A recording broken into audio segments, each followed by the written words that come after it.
You walk into NIC, there's 2,000, 3,000 people that almost everybody feels like they know each other. Everybody's hugging. And then somebody walks up to me and says, well, where's the trade show floor? Like, okay, we always send information out. There's a first timers video. There's a website. There's a first timers welcome reception, but we're going to do something different this year. I personally, I'm going to email every person that tells me they're a first timer. You're going to get an email from me. I'm going to give you a checklist, make sure you read and looked at everything. And then I want you to email me with questions. I'm going to be a first timers concierge. I'm putting myself out there. Are you going to be able to sleep? How are you doing this? Sleep is for amateurs. Bridge the Gap in 3, 2. Welcome to Bridge the Gap Podcast, this senior living podcast with Josh and Lucas. We've got a great guest, returning friend of the program. Welcome Amy Peters, VP of Conference Meetings and Events at NIC. Welcome back to the show. I am thrilled to be here with you. We are thrilled that you're here. And the last podcast we did together, we had to do it virtual, and now we get to be in person.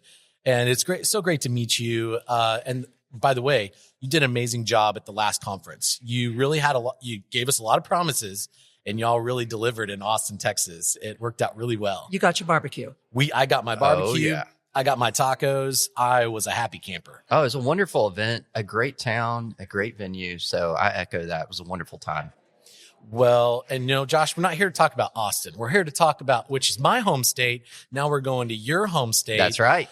Nashville, Tennessee. That's right. I can't wait. It's just a short drive from my home. I usually go all over the place for NIC, which is worth it totally. But Music City Center, here we come. It's an answer to my prayers. I have been saying for years and years and years, why does NIC not go to Nashville, Tennessee? And now you're finally there. I think this is the first time. It is our first time. And it's so synergistic, right? Healthcare capital of the U.S., fantastic city, great airlift, because we're going to have great weather. It's just a win-win. So for our listeners, we're talking about the Spring Conference. It's going to be in Nashville, Tennessee. And this is the intersection of where senior housing is meeting care. And like you said, Nashville is a great spot for that. There's going to be a very robust program. The Spring Conference is always very well attended.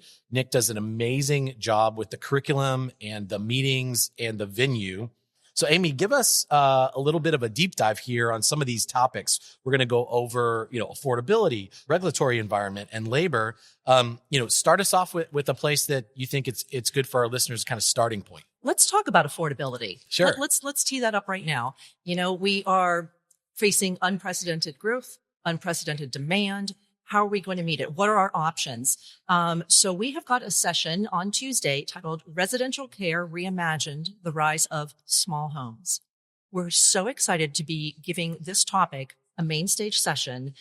We have got the heads of Sage Oak, Assured Senior Living, and WellPoint all on stage to talk about this model where they are responding to the consumer, they are providing more supply, and they are providing something affordable. The speakers are talking about a model that is also scalable. And when they're talking about meeting the consumer, they're talking about not only the residents, but the families as well, because they have very, very consistent staffing and universal staffing, which leads to a great degree of comfort for their residents and wonderful outcomes. And they're going to talk about funding. Specifically, they have been working with HUD for financing as well. So it is going to be an absolute fantastic session. That's really interesting. Yeah, well, it's very interesting. And you're right. There has been a lot of talk about new funding methods, new opportunities that will help developer owner operators be able to make these emerging models possible. And, NIC is not only a great opportunity to network. I think that's what so many people talk about, but to learn together and talk about the emerging trends and to find out what's working for people and what's coming down the pike with the capital markets. So let's talk about regulatory environment.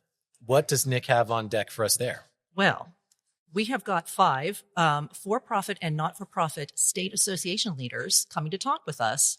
We've got California, Georgia, Minnesota, Ohio, and Oregon talking about navigating state regulatory and Medicaid waiver models. So business is good. We know there are great opportunities for assisted living to expand, but we also know that we want operators and investors to know the questions they're going to have to ask when they're going into a new state. Yes, there are consistencies, and the 5 speakers will be talking about that. There are some very broad brushstroke between both regulatory and Medicaid waiver information. But there is definitely some variables and nuances that are going to be critical for these operators and investors to understand. So that's what we want to do. We want it to be a great teaching experience where the 5 panelists are kind of not saying one state or one model is better than the other, but they want to just give a broad look at what it can be. Like I said, just to spark some ideas. And they're going to try and address what may happen with the one big, beautiful bill. Well, that's really interesting. And I think it's such an important conversation because you pointed out every state's slightly different. So not only for entering new states, operators entering new territory to rub shoulders and talk about those challenges and opportunities in those states, but I mean, with all these emerging models, regulation has to change and adopt to that. So by working together and kind of understanding that together, I think that really helps foster the change that we'll need in the regulatory environment. So great. Another great topic. So Amy, there's another exciting opportunity for the attendees at the NIC event in Nashville, and it's about the CMS and all those changes that are coming out. And you're going to have an awesome discussion that we'll be able to hear all the attendees. I believe it's a general session, correct? So tell us all about that. Oh, thank you so much for asking. So CMS has been making unprecedented forays, overtures to senior housing, right? They recognize us, they see us, they want to understand how we can all work together in this ecosystem for better health outcomes. So we are going to give our attendees an opportunity to hear directly from Gary Bacher, who is the Chief Strategy Officer of the CMS Innovation Center, formerly CMMI. We've been seeing a lot of models released. We've got Maha Elevate, we've got Access, we have Teams, we have Lead.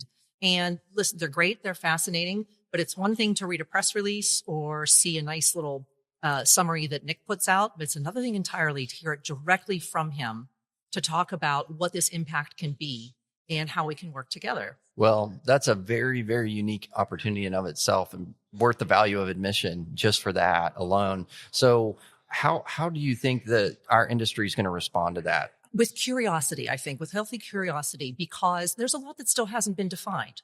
One of the new models that was just released talked about how they are excluding frail individuals over the age of 81. Fine, that's your prerogative. How are you going to define frail, federal government? They don't know yet. So we're hoping that this is going to be more of a dialogue where we can have more of a seat at the table, make our needs known, and understand what the federal government is looking for, understand what the data is that they're looking for to make sure that what we are collecting and what we are ready to share is in sync with their needs. Well, what a great opportunity to showcase senior housing. None other better opportunity than at NIC.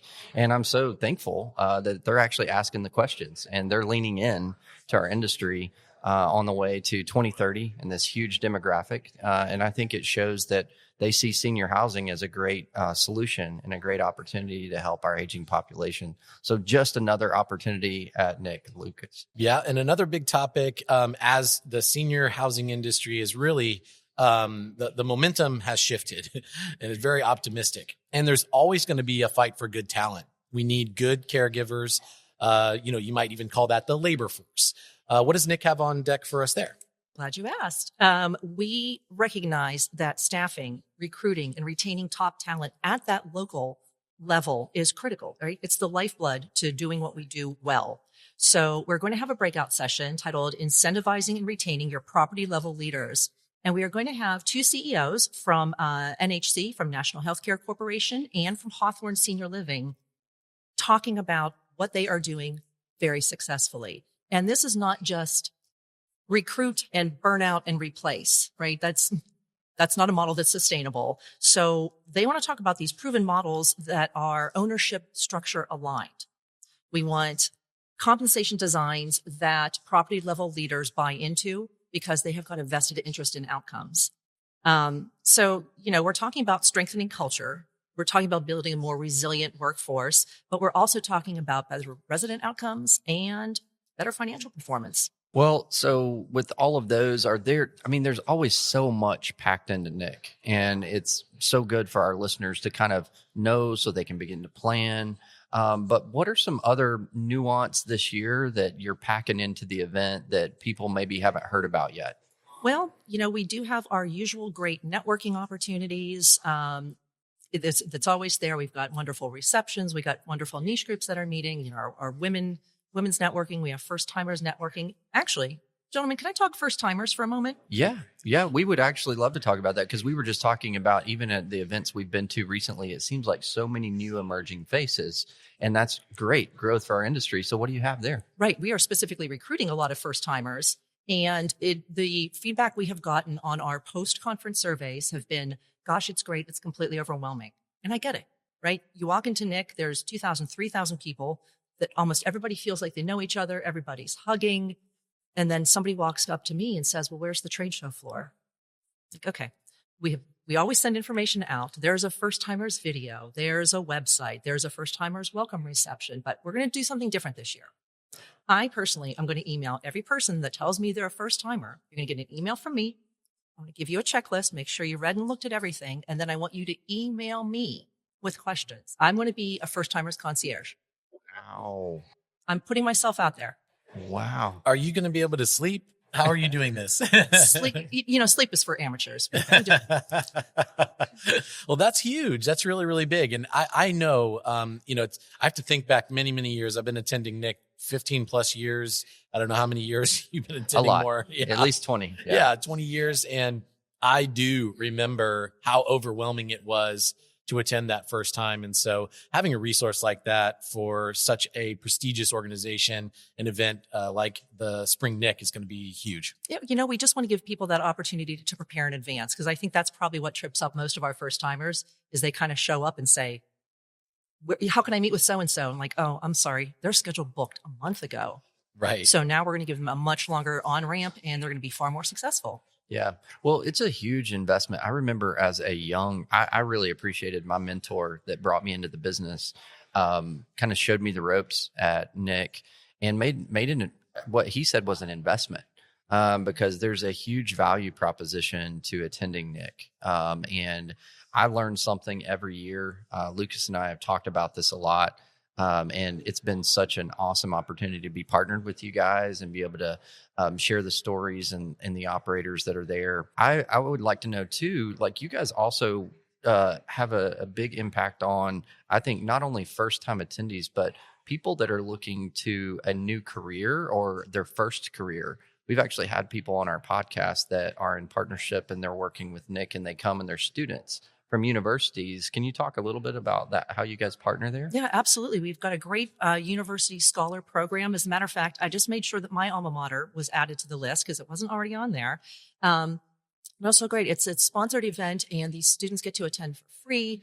And we've got people that obviously we're trying to grow in the workforce and they're coming from a lot of different areas. We have the finance people, we have marketing people. The thing that prompted me to talk about my alma mater was hospitality and restaurant management, that kind of major. So we're looking to everybody. That's our whole point, is grow the industry, grow the talent. And so you kind of think you start there as a university scholar, then you get involved in NIC, and then you can apply perhaps for the prestigious Future Leaders Council.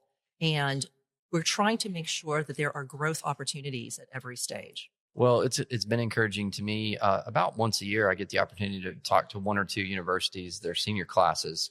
And about 10 years ago, I would go speak to the universities, and very few of them even knew what senior housing was. They didn't understand it.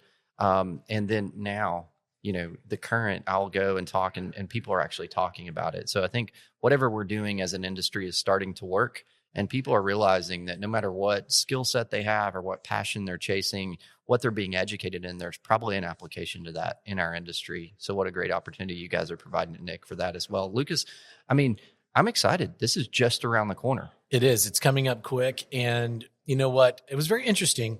As many years as I've attended NIC, you've attended NIC, it's hard for me to believe that there's somebody out there that doesn't know about the NIC conference. But occasionally I do run across those folks. And actually last week I was on the phone with a person in the DFW marketplace. They had a development that somehow they had found me online and wanted to pick my brain about it. And I said, in the conversation, I told them, I said, are y'all attending Spring NIC? And they didn't know what NIC was. And it was a great opportunity for me to explain to them. They had the right guy on the phone to explain it to them. And so what is, for those that are listening that may not know what NIC is, because I'll send this episode to that guy, right? Explain to people out there, why would they attend NIC? They would attend NIC because it is a gathering place for the entire industry, right? We're trying to be all things to all people, and sometimes we hit, sometimes we miss. But listen, we've got 70% of our attendees are C-suite senior level. We've got very committed people, so great opportunities to meet with people that are seasoned and are willing to be mentors.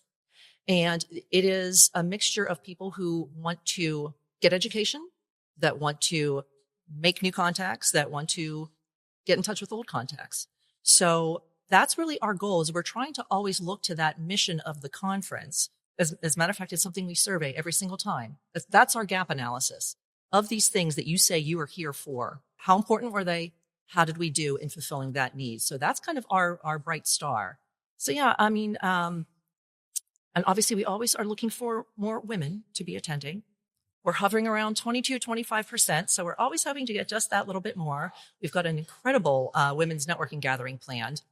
We are in Music City, and that's all the more I can say about it, because it's going to be a surprise. Oh, that's amazing. Well, Very you good. guys curate such a wonderful event. Always look forward to the quality of what you put together. Not only the education, but the spaces are wonderful. The food is amazing. I can't wait to be in Nashville. We're going to get lots of awesome music. There's no telling what kind of surprises you've got up your sleeve. So we can't wait to be there very, very soon. I appreciate that. We really do try to be authentically local in our programming, in our food, in our experience overall. Well, we recently experienced that. I ate way too much in Austin, by the way, Lucas. We can't do that again. Yeah. Well, I'm looking forward to Nashville. Amy, thank you so much for your time today and giving us this download. I appreciate it, gentlemen. Thanks for having me on. Yes. And so for those of y'all who want to learn more, scroll down to those show notes, click the links to learn more about attending Spring NIC. Go to btgvoice.com, download this content and so much more. Thanks for listening to another great episode of Bridge the Gap. Thanks for listening to Bridge the Gap, a podcast dedicated to informing, educating, and influencing the future of housing and services for seniors. This show is powered by our sponsors, Align, NIC MAP, ProCare HR, Sage, Gibson Insurance, Hamilton Captel, ServiceMaster, The Bridge Group Construction, and Salinity, and produced by Grit and Gravel Marketing. Connect with the BTG Network team and use your voice to influence the industry at btgvoice.com.